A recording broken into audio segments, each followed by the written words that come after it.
Rabbil alamin hamdan katsiran thayyiban mubarakan fi kama yuhibbu rabbuna wa yarda. Asyhadu an la ilaha illallah wahdahu la syarikalah wa asyhadu anna Muhammadan abduhu wa rasuluh. Allahumma shalli ala Muhammad wa ali Muhammad, amma ba'du. Hadratal mukarramin, guru kita Al-Ustadz Imamuddin Mukhtar MSI yang alhamdulillah telah hadir bersama-sama kita di dalam Zoom meeting ini. Itulah yang sama-sama kita hormati, para asatid, para guru, ustazah sekalian yang hadir dalam kajian tafsir At-Tanwir pada malam hari ini, yang insya Allah sama-sama diridhoi dan dirahmati oleh Allah. Bersyukur kita kepada Allah Subhanahu wa Ta'ala. Alhamdulillah, pada malam hari ini Allah limpahkan rahmat dan karunia-Nya kepada kita, sehingga pada malam hari ini Allah kumpulkan kita meskipun tidak bertatap muka secara langsung ya, tapi kita senantiasa insya Allah selalu dalam rahmat dan lindungan Allah Subhanahu wa Ta'ala. Selawat teriring salam tak lupa kita sampaikan kepada Nabi besar kita Nabi Muhammad Sallallahu Alaihi Wasallam, para keluarganya, sahabatnya, termasuk kita umatnya yang insya Allah masih patuh dan taat mengikuti ajaran dan sunnah-sunnahnya. Para jamaah sekalian, izinkan saya untuk memandu jalannya acara kajian tafsir At-Tanwir pada malam hari ini. Untuk itu, sebelum kita mulai, kita buka acara ini dengan mengucapkan kalimat basmalah bersama-sama. Bismillahirrahmanirrahim.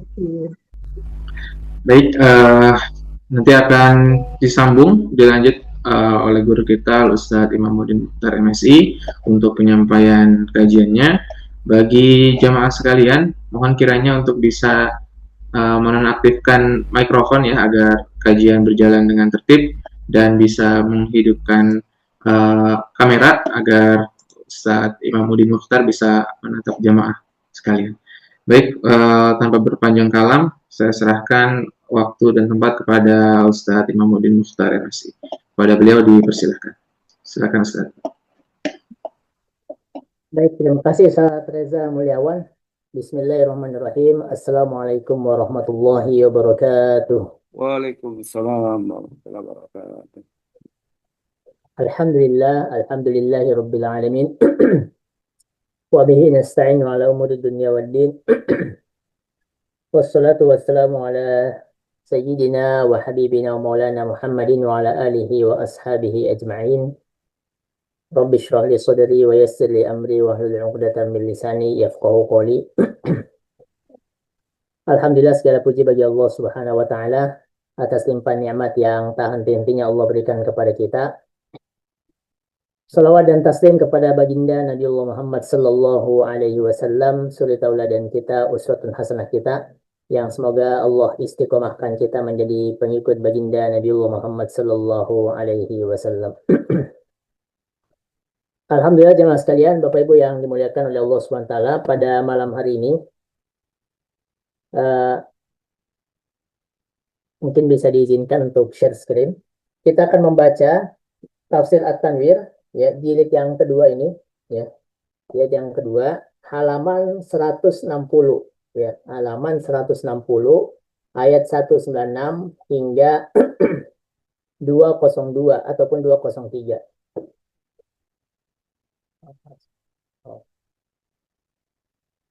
Baik.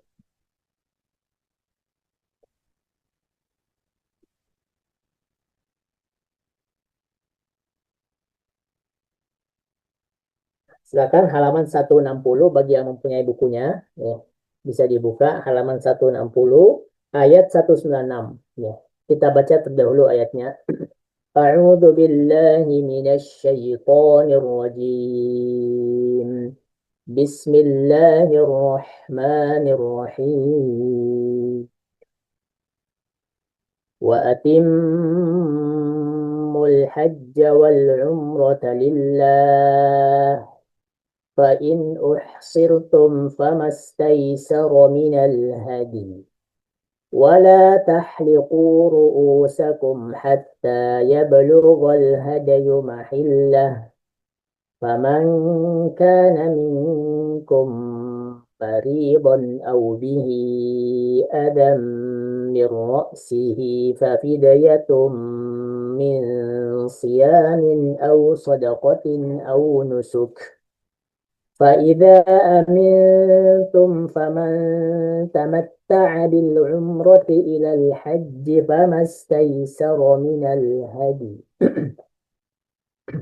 فمن لم يجد فصيام 3 أيام في الحج و7 إذا رجعتم تلك 10 كاملة ذلك لمن لم يكن أهله حاضر المسجد الحرام واتقوا الله واعلموا أن الله شديد العقاب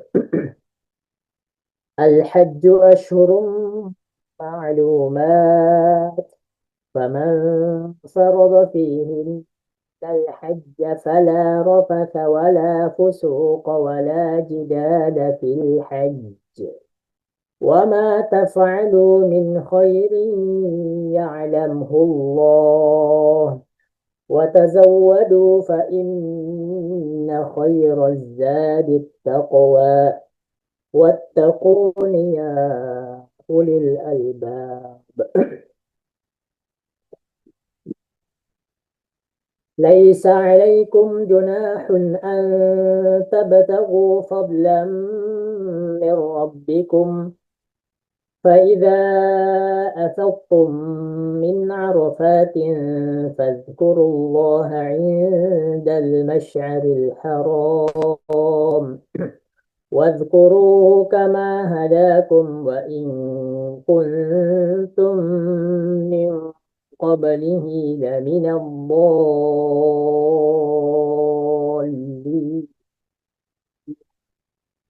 ثم أفيدوا من حيث أفاض الناس واستغفروا الله إن الله غفور رحيم فإذا قضيتم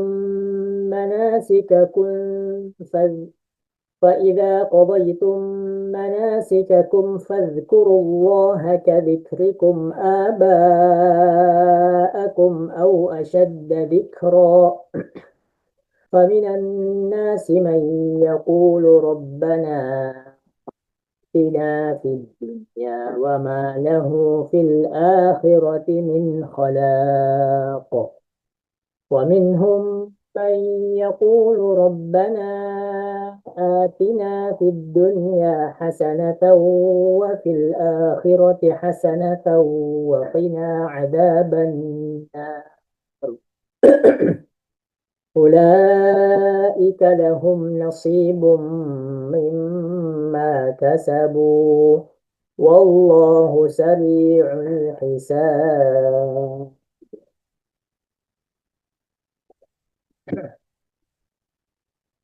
Baik, kita lihat di At-Tanwir 196 halaman 160. Jadi temanya adalah manasik haji dan beberapa ketentuan terkait dengan pelaksanaan ibadah haji tersebut. Di mana kita tahu bahwa haji ini merupakan salah satu daripada rukun Islam, ya.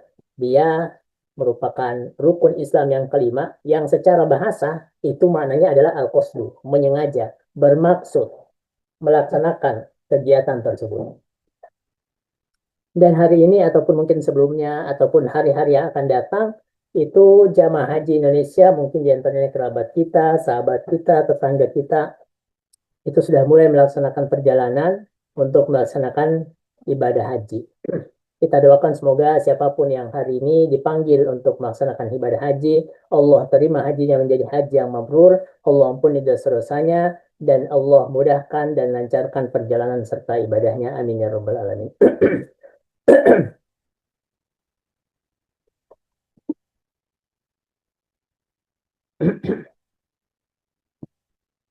Ayat 196 ini diantara salah satu ayat daripada ayat-ayat lain yang menjelaskan tentang kewajiban ibadah haji. Ya, karena dalam ayat lain dalam Al-Quran pun Allah berfirman dalam Ali Imran ayat 97, ya. Bisa dibuka juga Ali Imran 97, Allah berfirman, "Fihi ayatun bayyinatun maqam Ibrahim wa man dakhalahu kana amina walillahi 'alan nasi hajjul baiti man istata'a ilaihi sabila." Ya. Dan juga hadis yang terkenal dari Nabi Muhammad SAW terkait dengan rukun Islam. Buniyal Islamu ala khamsin. Islam ini dibangun di atas 5 perkara. Yang pertama, syahadat kepada Allah, kepada Rasulullah SAW, iqamatus sholat, menunaikan sholat, mendirikan zakat, kemudian haji, dan juga puasa Ramadan. Ya. Jadi, ibadah haji ini dalam istilah kitab klasik disebut juga dengan ma'lumun minad dini bid-darurah, ataupun kewajibannya semua orang mengetahuinya. Semua orang tahu akan kewajiban karena dia adalah rukun daripada agama kita. Nah, temanya di sini ya tentu terkait dengan rukun haji ya ataupun umroh. Itu mungkin tidak kita banyak menyinggung di sini karena juga telah banyak disampaikan oleh guru-guru kita, ataupun juga tidak jauh berbeda dengan rukun umroh, hanya saja yang membedakan adalah haji ini ada wukuf di Arafah ya. Sebagaimana sabda baginda Nabi Muhammad SAW, al-hajju Arafah. Inti daripada pelaksanaan haji itu adalah pelaksanaan wukuf di Arafah. Dalam at-tanwir jemaah sekalian yang dimuliakan oleh Allah Subhanahu wa taala disebutkan di sini bahwa wajib melaksanakan ibadah haji dan umroh dengan dukungan ilmu yang sempurna. Di mana Allah perintahkan dengan ungkapan sempurnakanlah. Ya. Artinya bahwa menyempurnakan ibadah haji itu bukan hanya rukun-rukunnya saja yang dilaksanakan, tetapi sampai wajibnya, sampai sunnahnya pun dilaksanakan. Itulah makna daripada wa'atimmu. Ya, artinya sempurnakan. Ya, sempurnakan. Kalau sempurna berarti tidak ada salah satu unsur yang tersisa.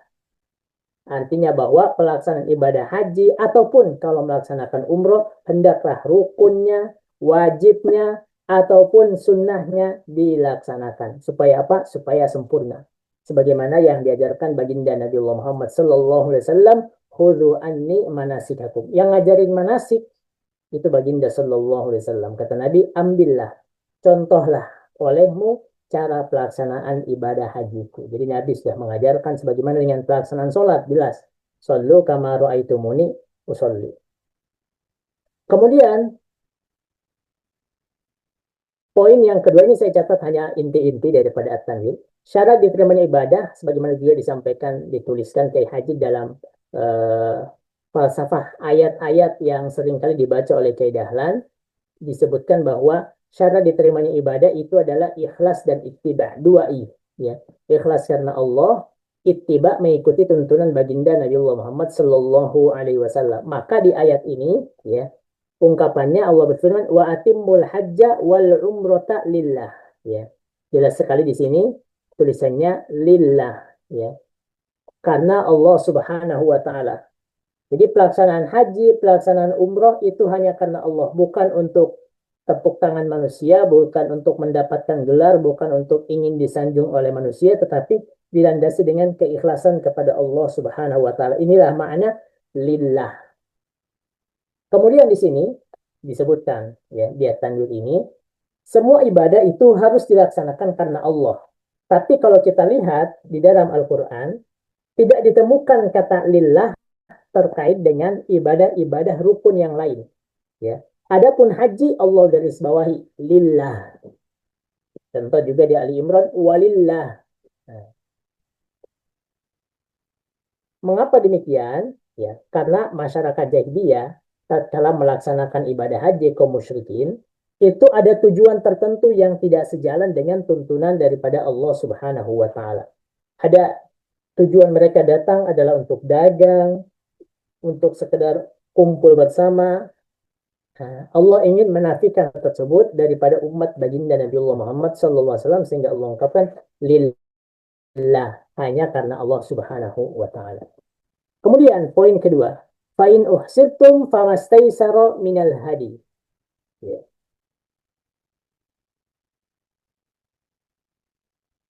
jikalau kamu terkepung, terhalang oleh musuh, atau karena sakit, maka sembelihlah kurban yang mudah didapat. Ya. Jadi dulu baginda Nabi Muhammad Sallallahu Alaihi Wasallam di tahun ke-6, ya, tahun ke-6 Hijriah itu ya Nabi dan para sahabatnya tatkala meninggalkan Mekah itu ketika sampai di Madinah bertahun-tahun rindu akan Mekah. Nah, gimana ya, kampung halaman. Udah 6 tahun nggak pulang kampung. Ya, sahabat pun demikian, kaum muhajirin pun demikian. Sehingga tatkala Nabi Shallallahu Alaihi Wasallam mendapatkan mimpi, ya, perintah untuk mendatangi Mekah, maka tahun ke-6 Nabi SAW beserta dengan para sahabatnya itu berjalan melaksanakan perjalanan dari Madinah ke Mekah, pengen melaksanakan umroh.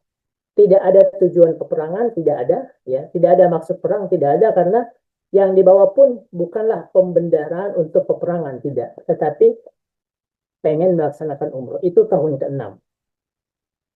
Tetapi sampai di suatu tempat namanya Hudaybiyah, orang-orang kafir datang menghalangi Nabi untuk menstop mereka nggak boleh masuk ke Mekah. Sampai di mana tempatnya? Hudaybiyah. Ini tahun ke-6. Ya. Apa yang kemudian dilaksanakan Rasulullah Muhammad Sallallahu Alaihi Wasallam, akhirnya berundinglah kemudian sehingga disepakati karena orang kafir Quraisy pun ngotot Muhammad dan juga sahabat-sahabatnya tidak boleh masuk ke Mekah tahun ini. Bolehnya tahun berikutnya, yaitu tahun ke-7. Ya. Nabi dengan legowo menerima hal tersebut, walaupun sebagian sahabat enggan untuk menerima. Wah, kenapa enggan? Ya, karena mereka sudah rindu kepada Mekah, rindu dengan kampung halaman mereka. Mereka udah sampai tinggal beberapa jarak saja, beberapa kilometer saja sudah sampai ke Mekah, enggan untuk kembali. Nah, kemudian Nabi Muhammad Sallallahu Alaihi Wasallam mengajarkan kepada mereka untuk menerima hal tersebut. Maka Nabi saat itu apa yang dilakukan Nabi Muhammad Sallallahu Alaihi Wasallam, Nabi bertahallul, Nabi menyembelih kurbannya, menyembelih hewan, ya, kemudian melaksanakan tahallul, kemudian kembali ke Madinah. Dan itu dilaksanakan di tengah kerumunan para sahabat-sahabatnya, sehingga kaum muslimin sahabat itu melihat Nabi Sallallahu Alaihi Wasallam, ya, Nabi menyembelih, Nabi bertahallul, kemudian bersiap-siap untuk kembali ke Madinah. Nah, jamaah sekalian yang dimulakan oleh Allah Subhanahu wa taala. Inilah makna yang disebut dengan dam ihsor, ya. Dam, ya, yaitu menyembelih tatkala terhalang oleh musuh, tidak mampu untuk menyempurnakan ibadah haji, ya. Karena sakitlah ataupun hal yang lain. Itulah mengapa biasanya tatkala seseorang melaksanakan umroh ataupun haji, atau katakanlah yang paling sering dilakukan adalah umroh, itu tatkala berniat labbaik Allahumma umrotan, itu biasanya juga dianjurkan untuk ditambah, ya. Apa tambahannya? Tambahannya adalah idza habasani habisun famahilli haitsu habasani. Nah, biasanya seperti itu. Apa? Kalau aku terhalang oleh sesuatu, maka aku tidak mampu untuk melanjutkan perjalanan, maka tahallulku di saat aku terhalang. Seperti itu. Karena kita nggak tahu bagaimana ke depannya,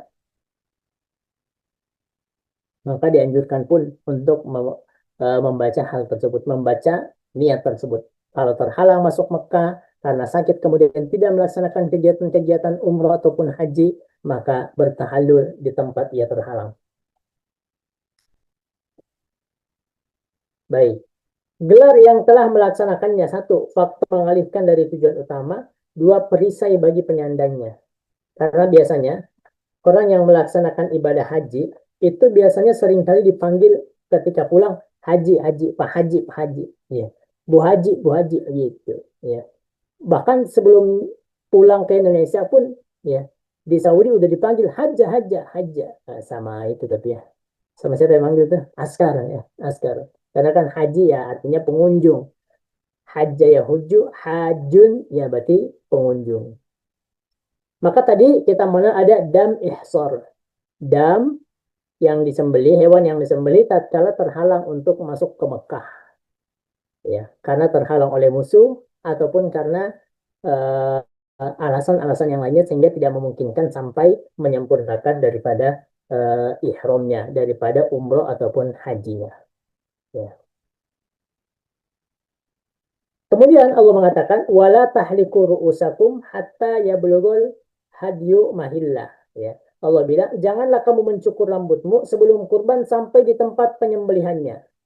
Nah, artinya kalau dalam keadaan aman, tidak ada halangan untuk menyempurnakan haji dan umroh, maka setelah ihram dilarang untuk mencukur rambut atau memotongnya sebelum tiba saatnya penyembelihan kurban. Ya, yaitu pada tanggal 10 Zulhijjah setelah selesai melontar jumrah al-Aqabah. Gitu. Ya, makanya yang biasa dianjurkan untuk kita baca, apabila aku terhalang oleh sesuatu, maka aku bertahallul di saat aku terhalang. Ya. Nah, ayat ini juga ya kemudian keluar daripada fatwa Muhammadiyah yang membolehkan untuk penyembelihan dam itu di Indonesia. Ya. Di Indonesia dan kita bisa baca fatwanya, baca eh, rekonstruksi bagaimana lahir daripada fatwa itu sendiri, ya.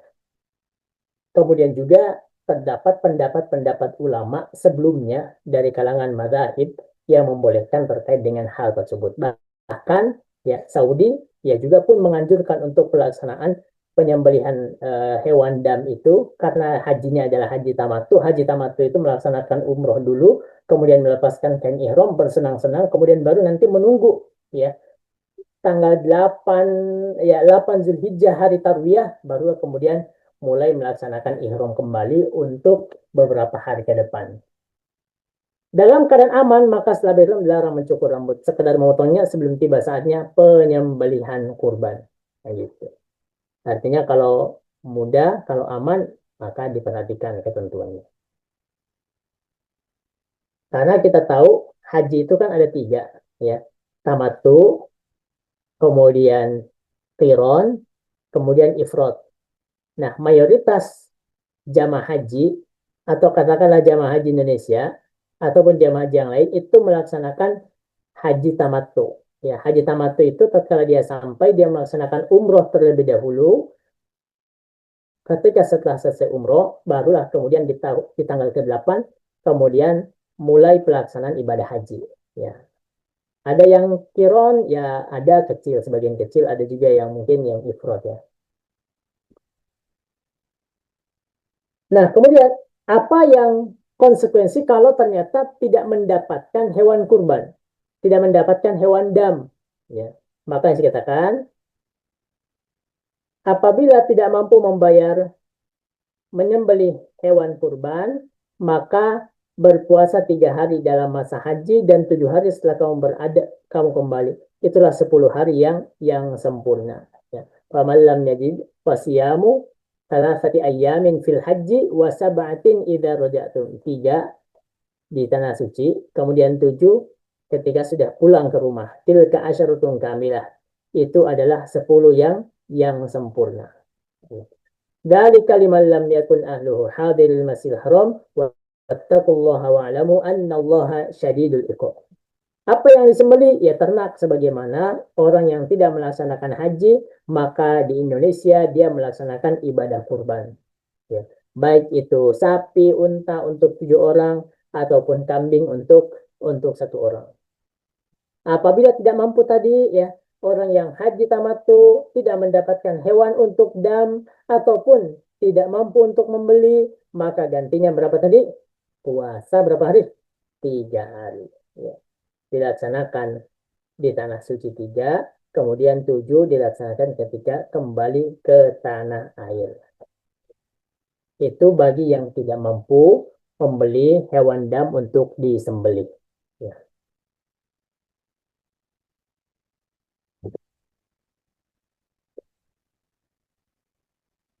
Kemudian Allah menutup ayatnya dengan wattaqullah wa'lamu annallaha syadidul iqab. Allah menutupnya dengan perintah bertakwa kepada Allah Subhanahu wa taala bahwa mengetahui Allah itu azabnya sangat-sangatlah pedih. Berikutnya. Nah, sekarang Allah berfirman, Ya. Di ayat berikutnya al-hajju ashhurum ma'lumat. Pelaksanaan ibadah haji itu dalam beberapa bulan yang telah ditentukan saja. Syawal, Zulqa'dah, Zulhijjah. Kalau umroh kan dia bisa kapan saja ya. Adapun pelaksanaan haji itu ada ketentuannya. Hari ini pun ya untuk masuk ke Mekah itu sungguh sangat diperketat oleh pemerintah Saudi Arabia dalam rangka kesuksesan pelaksanaan ibadah haji. Ya. Kenapa? Karena jangan sampai ada yang tidak mempunyai izin untuk masuk Mekah kemudian masuk Mekah sehingga menyebabkan kezaliman ya kepada yang harusnya uh, kepada uh, yang harusnya melaksanakan ibadah haji. Iya betul ya.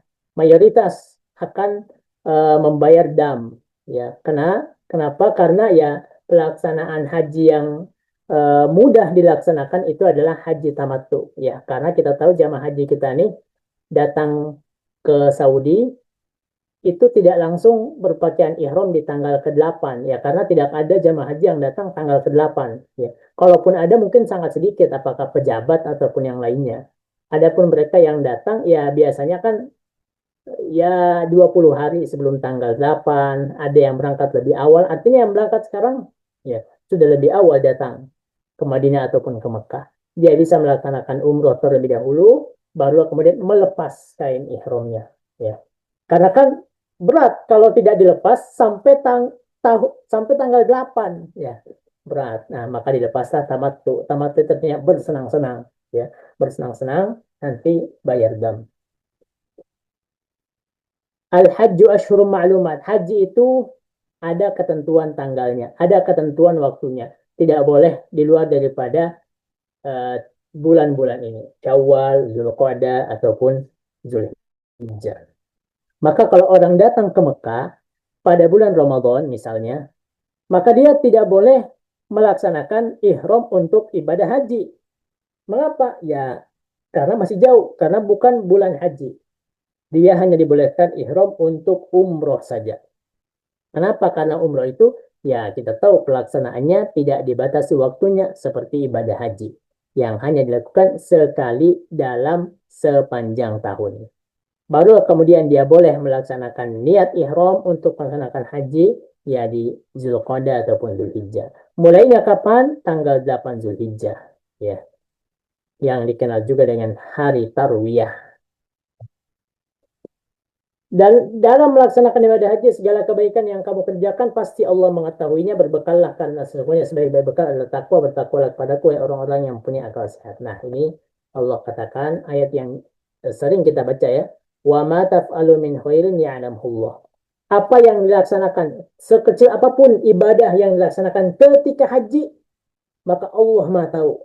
Ya, maka jangan sampai ya tatkala pelaksanaan ibadah haji itu banyak scroll HP, aduh naudzubillah ya. Bukan dilarang, cuman hal itu perlu untuk dikurangi ya. Bukan dilarang untuk scroll HP, bukan dilarang untuk pasang tidak ada larangan tentunya, cuman ya sedang melaksanakan ibadah haji, berada di tempat terbaik di muka bumi ini ya, kemudian niatnya ke sana adalah niat yang mulia, maka hendaklah difokuskan untuk ibadah. Wa tazawwadu, berbekal. Fa inna khairaz zadi taqwa wattaquni ya ulil albab. Ya. Berbekallah kalian, dan sebaik-baik bekal itu adalah ketakwaan, dan bertakwalah kepadaku wahai orang-orang yang mempunyai akal, wahai orang-orang yang berpikir. Itu firman Allah Subhanahu wa taala. Dewa sekalian yang dimuliakan oleh Allah Subhanahu wa taala. Tatkala pelaksanaan ibadah haji tidak boleh ada yang namanya rofas. Tidak boleh ada yang namanya pelaksanaan maksiat. Tidak boleh ada yang bertengkar. Rofas itu maknanya banyak ya. Para ulama tafsir itu menjelaskan rofas dengan makna yang beraneka ragam, namun kembali kepada satu makna, yaitu perbuatan yang tidak terpuji. Contoh, mohon maaf, melaksanakan hubungan biologis suami istri tatkala pelaksanaan ihram haji, naudzubillah. Yang kedua, fusuk ya, fasik. Apa itu fasik? Ya, tentu para ulama mendefinisikan yang beraneka ragam, ada yang kata-kata yang tidak bermanfaat, rayuan-rayuan yang menimbulkan syahwat, ataupun hal-hal yang lain berdampak kepada hal tersebut. Fala rofasa, wala fusuqa, wala jidala fil hajj. Apalagi yang ketiga juga nih, ya. Allah melarang untuk bertengkar, Allah melarang untuk bertikai, Allah dilarang untuk saling mencela satu sama lain. Ya, dilarang semuanya. Fokusnya hanya ibadah. Ya, fokusnya adalah zikir kepada Allah, fokusnya ngaji, baca Quran, ataupun baca buku, ataupun hal-hal yang lain. Ya, itulah yang dilaksanakan tatkala pelaksanaan ibadah haji, apalagi ketika wukuf. Ya, wukuf pada tanggal 9 Dzulhijjah. Ya. Jamaah sekalian yang dimuliakan oleh Allah Subhanahu wa taala. Islam itu agama yang komplit, ya, menjelaskan hubungan kita dengan Allah Subhanahu wa taala dan juga bagaimana mengatur hubungan manusia dengan sesama manusia. Maka muslim yang paripurna hendaklah memperhatikan dua aspek ini. Jangan sampai hablum minallah baik, tetapi ia lupa ataupun acuh tak acuh dengan hablum minannas. Kita ini masyarakat yang hidup beraneka ragam, ya. Kita ini masyarakat yang beraneka ragam suku, beraneka ragam bahasa, warna kulit, ataupun hal-hal yang lain lah. Ya. Namun lihat tatkala pelaksanaan ibadah haji, semuanya bersatu, kaum muslimin dari seantero dunia, dari kapanpun, dari manapun ia datang. Dari Saudi, dari Timur Tengah, dari Eropa, dari Afrika, dari Amerika Selatan, dari Amerika, dari Eropa. Ya. Semuanya menanggalkan, ya, posisi mereka di masyarakat. Laki-laki hanya menggunakan dua helai kain saja. Satu untuk izar bagian bawah, satu disebut dengan rida untuk menutupi bagian atas. Ya. Sehingga tatkala pelaksanaan ibadah haji, semuanya sama di hadapan Allah Subhanahu wa taala, yang membedakan hanya takwanya saja. Inna akramakum indallahi atqakum. Hadirin sahabat-sahabat yang dimuliakan oleh Allah Subhanahu wa taala.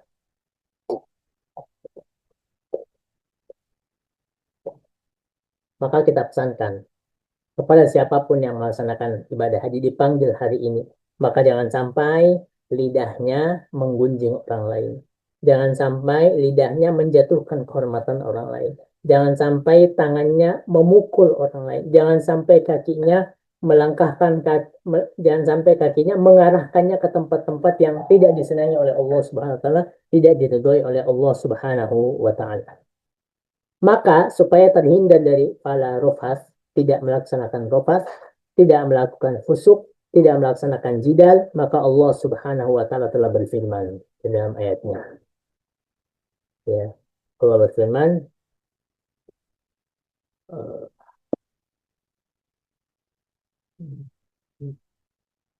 hai,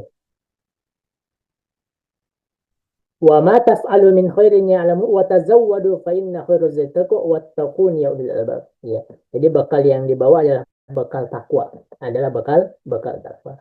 Berikutnya 198. Laisa alaikum junahun an tabtagu fadlan min rabbikum. Baik. Dulu, ya, masyarakat di zaman jahiliyah kaum musyrikin itu tatkala musim haji mereka itu akan melaksanakan pasar tahunan. Kalau musim haji nih datang, itu akan ada pasar tahunan. Di mana diseringkali disebut dengan pasar Uqab, ya, pasar Majinnah, dan juga pasar Dzul Majaz. Ya. Apa yang mereka lakukan di sana? Dagang. Ya, kenapa? Karena tatkala pelaksanaan haji ya pasti banyak orang yang datang. Ya, dari manapun berduyun-duyun, berbondong-bondong datang melaksanakan peristiwa tersebut, melaksanakan ibadah tersebut. Sehingga mencari rezeki, melalui ayat ini Allah berfirman, tidak ada dosa bagimu tatkala engkau mencari karunia dari Tuhanmu. Artinya bahwa mencari rezeki di musim haji tidaklah bertentangan dengan prinsip zikrullah, mengingat Allah Subhanahu wa taala. Dengan catatan, ya, aktivitas mencari rezeki juga termasuk daripada perintah Allah Subhanahu wa taala, namun jangan sampai melalaikan daripada tujuan utama pelaksanaan ibadah haji. Ya. Karena tujuan utama haji bukanlah bisnis, bukanlah mendapatkan profit yang tinggi, tidak. Ya, tujuan melaksanakan ibadah haji adalah ikhlas karena Allah Subhanahu wa Ta'ala. Sahabat-sahabat sekalian, jamaah-jamaah, Bapak Ibu yang dimuliakan oleh Allah Subhanahu wa Ta'ala. Pada ayat berikutnya, Allah berfirman, "Tsumma afidu." Ya, Allah memberikan izin untuk berusaha dalam musim haji, silahkan. Ya. Tetapi ingat, jangan sampai jamaah haji itu menyibukkan diri dengan hal-hal yang tidak bermanfaat. Shopping di Makkah, di Madinah, silahkan. Ya. Tetapi ingat, jangan sampai hal tersebut ya melalaikan daripada ibadah-ibadah yang utama seperti zikrullah, baca Quran, ataupun mendoakan orang lain, ataupun yang lainnya. Ayat ini mengisyaratkan dua tempat pemberhentian. Ya. Yang pertama, pada saat wukuf di Arafah. Wukuf di Arafah ini dari siang hari sampai malam. Setelah itu di malam hari, semua jamaah haji bergerak ke persinggahan kedua di Muzdalifah. Dari malam sampai siang. Di persinggahan kedua inilah jamaah haji diapain? Diharapkan memperbanyak zikir kepada Allah Subhanahu wa Ta'ala, memperbanyak tahmid, memperbanyak takbir, memperbanyak talbiyah, ataupun zikir-zikir yang lainnya, silahkan. Maka dari mungkin ya, ketika dari rumah sudah ditentukan ya, ataupun yang ingin umroh, ingin haji, dari rumah sudah ditentukan list doa-doa yang akan dibaca. Ya, yang akan dibaca supaya sampai ke sana jangan sampai blank. Ini doa apa lagi yang mau dibaca, doa apa lagi yang ingin dibaca. Ya, tidak demikian. Artinya ada persiapan-persiapan yang hendak untuk diperhatikan. Jemaah yang dimuliakan oleh Allah Subhanahu wa Ta'ala. Islam tidak membenarkan adanya perbedaan karena status sosial. Ya. Karena itu dalam ibadah haji semua atribut manusia dicabut. Hanya ada dua saja atribut yang dipakai. Satu izar untuk menutupi bagian bawah. Yang kedua adalah rida untuk menutupi bagian atas. Sebagaimana firman Allah Subhanahu wa Ta'ala dalam surah Al-Hujurat ayat yang ke-13. Kemudian ayat 200.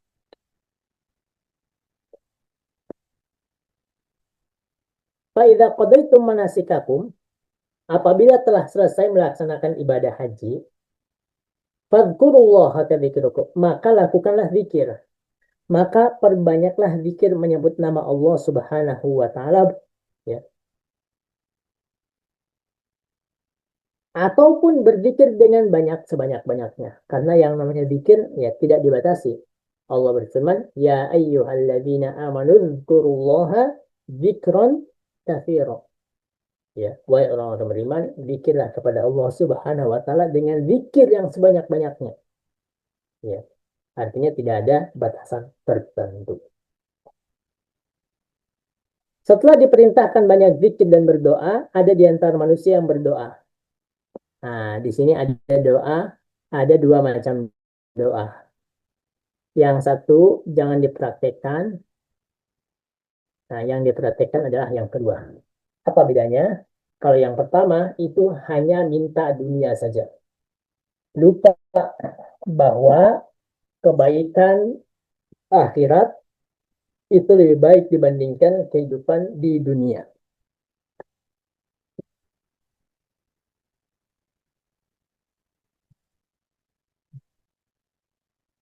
Apa doanya? Jadi di antara manusia, kata Allah, ada yang minta doa hanya kebaikan dunia saja. Hanya minta supaya bisnisnya lancar.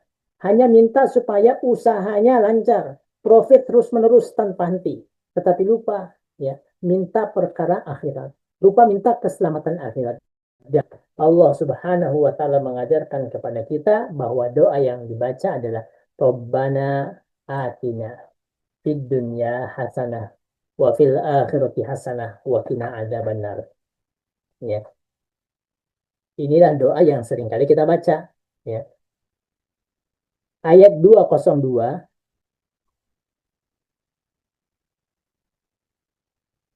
Ayat 202 merupakan penegasan. Ya. Agar manusia tidak ragu-ragu dalam berusaha dan beramal. Sebab seluruhnya akan diperhitungkan oleh Allah Subhanahu wa Ta'ala dan tidak akan dirugikan seorang pun juga. Masing-masing tanggung jawab dengan amalnya, dengan perbuatannya. Allah berfirman dalam surah Asy-Syura, "Man kana yuridu harsal akhirati nazid lahu fi harfihi وَمَنْ كَانَ يُرِيدُ حَرْثَ الدُّنْيَا نُؤْتِهِ مِنْهَا وَمَا لَهُ فِي الْآخِرَةِ مِنْ نَصِيبٍ. Ya. Bahwa kata Allah, ada yang menghendaki kebahagiaan di akhirat, akan kami tambah keuntungan. Ya. Siapa yang menghendaki kebahagiaan hanya di dunia, kami berikan kepadanya sebagian daripada kebahagiaan di dunia. Jemaah sekalian yang dimuliakan oleh Allah Subhanahu wa taala, inilah yang dapat kita baca. Allah tutup ayatnya dengan 202, ulaika lahum nasibum mimma kasabu wallahu sari'ul hisab. Mereka mendapatkan nasib, jatah daripada apa yang telah mereka perbuat, ya. Mendapatkan bagian daripada yang mereka usahakan. Wallahu sari'ul hisab, dan sungguh Allah sangat cepat perhitungannya. Jamaah sekalian yang dimuliakan oleh Allah Subhanahu wa taala, kita baca paragraf terakhir dalam At-Tanwir. Semua amal ibadah yang dikerjakan di dunia tidak ada yang sia-sia. Ya. Bahkan semuanya akan dibalas oleh Allah berlipat ganda dan akan memasukkannya ke dalam surga untuk mendapatkan ridho Allah yang abadi. Semua itu hendaknya memotivasi para hamba Allah untuk tetap istiqomah dalam beribadah, istiqomah dalam mempertahankan akidah demi masa depan yang abadi. Sedangkan hidup di dunia ini hanyalah untuk sementara, menunggu panggilan kembali ke kampung akhirat pada masa yang sudah dipastikan oleh Allah. Namun, tentu masih dirahasiakan oleh Allah. Kenapa? Apa faedahnya? Agar mereka senantiasa bersiap menerima panggilan Allah Subhanahu wa taala tersebut. Wallahu a'lam bishawab. Ini yang dapat kita baca pada malam hari ini. Inti daripada beberapa poin terkait dengan tafsir At-Tanwir 196 hingga 202. Semoga bermanfaat khusus kepada saya dan juga kepada para jamaah sekalian. Saya kembalikan kepada MC kita. Masya Allah. Terima kasih Ustaz Imamuddin Mukhtar atas ilmu yang telah disampaikan. Alhamdulillah kita telah sama-sama dengarkan kajian yang beliau sampaikan mengenai tafsir surat Al-Baqarah ayat 196 sampai 202. Memang di ayat ini dijelaskan tadi bahwa berkaitan dengan ibadah haji, ya. Jadi terkait dengan kesempurnaan ilmu dan juga terkait dengan apa-apa yang dilarang dan apa-apa yang bisa untuk bekal kita dalam melaksanakan ibadah haji.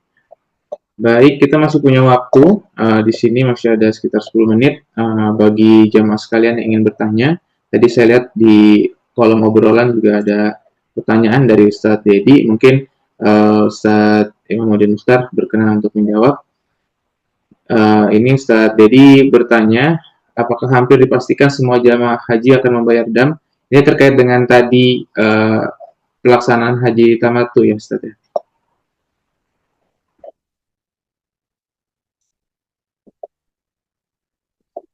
Silakan kepada Ustaz Imamuddin. Ya, betul sekali ya. Karena mayoritas jamaah Indonesia dan juga jamaah yang lainnya itu hajinya adalah haji tamattu, umroh dulu, kemudian selesai umroh, melepaskan baju ihramnya, kemudian melaksanakan kegiatan-kegiatan yang bisa dilakukan sambil menunggu tanggal 8 Zulhijjah ya. Karena hal tersebut, maka ya karena melepaskan kan ihram tadi, maka ia wajib membayar dam, ya, berupa penyembelihan seekor kambing. Nah, kita mengikuti fatwa daripada Majelis Tarjih Pimpinan Pusat Muhammadiyah mengatakan bahwa penyembelihan dam itu bisa dilaksanakan di tanah air di Indonesia, sehingga dikelola oleh Lazismu. Kemudian hendaklah jamaah haji yang ingin melaksanakan pelaksanaan dam di Indonesia berkoordinasi dengan lazisme setempat, ya. Jadi demikian. Walaupun tentu ya terdapat banyak perbedaan pendapat terkait hal tersebut, namun ya karena Muhammadiyah memilih pendapat tersebut, maka sebagai warga persyarikatan mematuhi, ya. Karena MUI pun sampai hari ini tetap pada fatwanya bahwa pelaksanaan dam itu tidak boleh dilakukan di luar daripada tanah haram, ya, di luar dilaksanakannya di sana. Sampai hari ini pun demikian. Namun, kata Ketua Majelis Ulama Indonesia ya, tetap menghormati pandangan keagamaan yang dipilih oleh Muhammadiyah dalam hal ini melaksanakan penyembelihan dam di Indonesia. Nah, Muhammadiyah juga dalam hal ini ya tentu mempunyai landasan-landasan dalil, ya. yang menyebabkan lahirnya fatwa tersebut. Artinya tidak serampangan juga ulama Muhammadiyah memutuskan hal tersebut, ya, bahwa pelaksanaan penyembelihan dam itu dilaksanakan di Indonesia tentu ada dalil-dalil, kemudian kemaslahatan juga, ya, dan juga Muhammadiyah telah melaksanakan eh, telah mengecek ya pelaksanaan ibadah haji sehingga diambillah keputusan tersebut. Wallahu a'lam bishawab. Dan itu sejalan dengan eh, eh, kajian yang dilakukan oleh Kementerian Haji, ya, di bulan Agustus tahun 2025 kalau tidak salah, ya. Artinya Kemenak pernah melaksanakan kajian terkait hal tersebut dan itu sesuai bahwa membolehkan pelaksanaan eh, penyembelihan itu dilaksanakan di Indonesia. Wallahu a'lam bishawab. Baik, terima kasih Ustaz Imamuddin atas jawabannya. Mungkin dari peserta lain ada yang ingin ditanyakan? Dipersilakan, kita masih punya waktu sekitar 5 menit.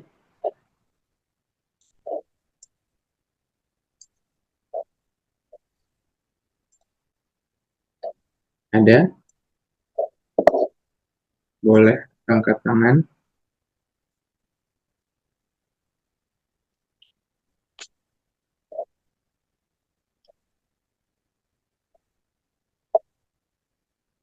Tidak ada, sepertinya tidak ada ya. Ya, kalau tidak ada nggak apa-apa. Mungkin saya Iya, tinggal menambahkan sedikit ya. Terkadang silakan Ustaz. kita ini di Indonesia kurang familiar dengan 10 hari pertama Zulhijjah. Ya, terkadang kita tidak begitu familiar dengan keutamaan 10 hari pertama Zulhijjah. Padahal dalil-dalil terkait hal keutamaan 10 Zulhijjah ini itu dalil-dalil yang diterima, dalil-dalil yang sahih makbulah, ya.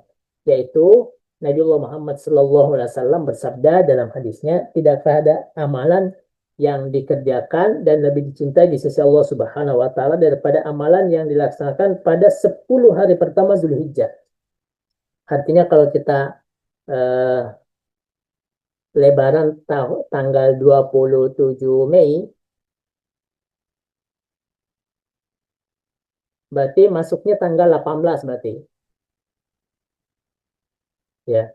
Tanggal 18 Mei itu kita sudah masuk 1 Zulhijjah. Ya. Nah, dari 1 Zulhijjah sampai tanggal 27 Zulhijjah, maaf, sampai tanggal 27 Mei, ya, artinya tanggal 1 sampai tanggal 10, itu adalah hari terbaik. Dan amalan yang dikerjakan pada saat itu, kalaupun amalannya sama, tetapi lebih dicintai di sisi Allah Subhanahu wa Ta'ala. Biasanya kita, kalau bicara masalah 10 hari, itu fokusnya ke 10 terakhir Ramadan. 10 terakhir Ramadan. Namun ini ada juga 10 awal Zulhijjah. Banyak ibadah-ibadah yang dilaksanakan pada hari-hari 10 ini yang tidak didapati di luar daripada bulan Zulhijjah, ya. Sehingga Nabi Muhammad SAW pun menganjurkan untuk memperbanyak ibadah. Di antara ibadah adalah melaksanakan puasa, ya, dari tanggal 1 sampai tanggal 9. Ataupun kalau tidak bisa juga, maka dilaksanakan puasa tanggal ke-9 Zulhijjah, ya. Jamaah haji sedang wukuf di Arafah, ya. Nah, kalau yang tidak melaksanakan ibadah haji, maka disunnahkan untuk melaksanakan puasa Arafah, puasa yang dianjurkan oleh baginda Nabi Muhammad Sallallahu Alaihi Wasallam yang pahalanya sangat luar biasa. Adapun yang sedang melaksanakan ibadah haji justru tidak dianjurkan untuk berpuasa. Kenapa? Karena supaya kuat fokus ibadah dari siang hari ketika wukuf di Arafah, itulah waktu terbaik bagi umat manusia, waktu paling dekat kepada Allah Subhanahu wa Ta'ala. Sehingga jamaah haji diperintahkan untuk memperbanyak ibadah apapun, ya, ketika wukuf di Arafah, mau tilawah, mau baca Quran. Adapun kita, ya, kita melaksanakan puasa Arafah dan juga, ya, kita melaksanakan kurban. Kata Nabi Shallallahu Alaihi Wasallam, ma'amila adamiyun amalan ahabba ilallahi subhanahu wa ta'ala min yauman nahri min ihraqid dami. Tidaklah ada amalan yang sangat dicintai di sisi Allah Subhanahu wa taala pada tanggal 10 Zulhijjah dibandingkan mengalirkan darah hewan kurban, ya. Maka siapa yang mempunyai kemampuan, siapa yang Allah berikan kemudahan, siapa yang Allah berikan kelapangan, maka hendaklah melaksanakan ibadah kurban yang hukumnya sunnah muakkadah, sunnah yang sangat dianjurkan oleh baginda Nabi Muhammad SAW, dan Nabi melaksanakan menyembelih kurban sebagaimana dicontohkan baginda Sallallahu Alaihi Wasallam. Nah, ini mungkin yang saya ingin sampaikan, bahwa jangan sampai kita luput 10 pertama Zulhijjah. Kalau kita fokus pada 10 terakhir Ramadan, ya, maka hendaklah kita juga pun fokus pada 10 pertama Zulhijjah. Iya, betul. Apakah berkurban memang lebih baik jika dilaksanakan sendiri menyembelih? Ya, betul. Ya. Nabi Shallallahu Alaihi Wasallam itu menyembelih kurbannya sendiri. Ya, dari sekian banyak kurban, itu mayoritas kurbannya disembelih oleh Nabi Muhammad SAW. Kemudian selebihnya juga diberikan kepada Ali bin Abi Thalib untuk menyembelihnya. Namun tentu kalau kita mempunyai kemampuan untuk hal tersebut. Artinya kalau kita sudah terlatih, ataupun kita sudah yakin nih pengen menyembelih sendiri, ya maka silahkan dianjurkan hal tersebut. Namun kalau ternyata tidak memiliki keahlian di situ, ataupun masih ragu-ragu, ya, maka bisa juga untuk diwakilkan penyembelihannya, kemudian disunahkan untuk disaksikan, ya. Kenapa? Karena yang namanya penyembelihan ini, ya, ada ketentuan-ketentuan yang disebut dengan zabah, ya. Jangan sampai ada urat yang tidak putus, ya, kemudian ternyata ataupun ada aspek-aspek yang lain. Nah, makanya bagi DKM di masjid perlu untuk memperhatikan, ya, tukang jaganya diperhatikan. Memang betul-betul dipastikan bahwa matinya hewan kurban itu karena penyembelihan, ya, bukan karena ditindis, bukan karena ada tambahan gerakan berlebihan setelah disembeli, digorokkah ataupun hal yang lain. Sehingga biasanya sapi kalau setelah disembeli itu didiamkan terlebih dahulu, kambing pun demikian didiamkan terlebih dahulu, unta pun demikian. Wallahu a'lam bishawab. Terima kasih. Wassalamualaikum warahmatullahi wabarakatuh. Silakan. Waalaikumsalam warahmatullahi wabarakatuh. Baik, terima kasih kepada Ustadz Imamuddin Mukhtar atas waktu dan juga ilmu yang telah disampaikan. Jamaah kajian tafsir pada malam hari ini selesai sudah kegiatan kita pada malam hari ini. Alhamdulillah, semoga ilmu yang guru kita sampaikan pada malam hari ini dapat menjadi dan meningkatkan keimanan dan ketakwaan kita di hadapan Allah Subhanahu wa taala. Sebelum acara ini tutup, saya selaku moderator mohon maaf yang sebesar-besarnya apabila di dalam pengaturan acara ini saya banyak kekeliruan ataupun kesalahan. Marilah acara ini kita tutup dengan mengucap kalimat hamdalah bersama-sama. Alhamdulillahirrabbilalamin. Dan kita sempurnakan dengan penutup majlis. Subhanakallahumma wa bihamdika asyhadu an la ilaha illa anta astaghfiruka wa atubu ilaik. Demikian, terima kasih. Saya mohon maaf. Wabillahi taufiq wal hidayah. Assalamualaikum warahmatullahi wabarakatuh. Waalaikumsalam warahmatullahi wabarakatuh.